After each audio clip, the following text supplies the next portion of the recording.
So yesterday, at the time of recording this, Scooby-Doo on Zombie Island got announced for a Blu-ray release. But it is packaged with Return to Zombie Island, which has caused a bit of controversy because of it.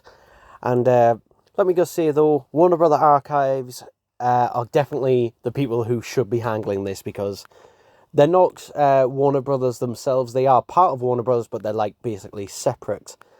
And the work that they've done with the previous Hanna-Barbera releases and other films and that as well, they do really good work, so they're obviously the best people, within Warner that are handling this. Though it will be an upscale, unfortunately, because of the way it was made onto videotape. Unfortunately, this will have to be an upscale, unfortunately. Zombie Island. Obviously, Return to Zombie Island was made in HD anyway, digitally. But the question is, why is it included? Well, I think it's included as basically a bona fide special feature, essentially. If you don't know, Warner Brothers Archive, with all of their releases, they put special features on there. Sometimes they're completely random, but they generally do put, like, for example, if it's an animated film and that, they'll put some Looney Tunes cartoons or something else on there, something that's vaguely relevant to it. And obviously with this, they put Return to Zombie Island on there. Now, some people are saying that, this will mean the bitrate will be less, but it's going to be a 50 gigabyte disc.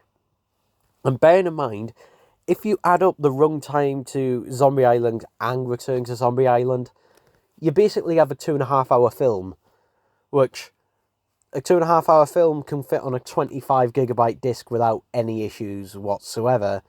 So yeah, the fact that it's a 50 gigabyte disc, they're not compressing it at all. So while I'd rather it, just on its own, just think of Return to Zombie Island as an unpleasant extra, or as a, comparison to look at it and go, well, hey, this is the better one, this is the worst one.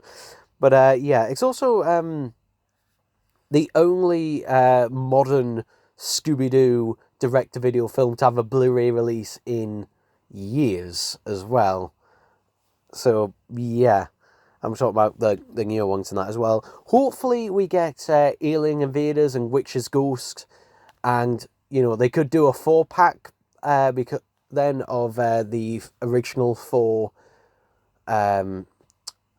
What's his name? Glenn. Is it Glenn someone?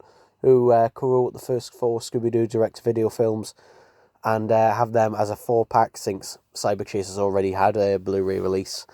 But yeah, hopefully this means we do get more. But it does thankfully show that at least Warner Archive sees the value in Scooby-Doo on Zombie Island. So yeah, I will be pre-ordering this when it becomes available for pre-order, and importing it over here to the UK.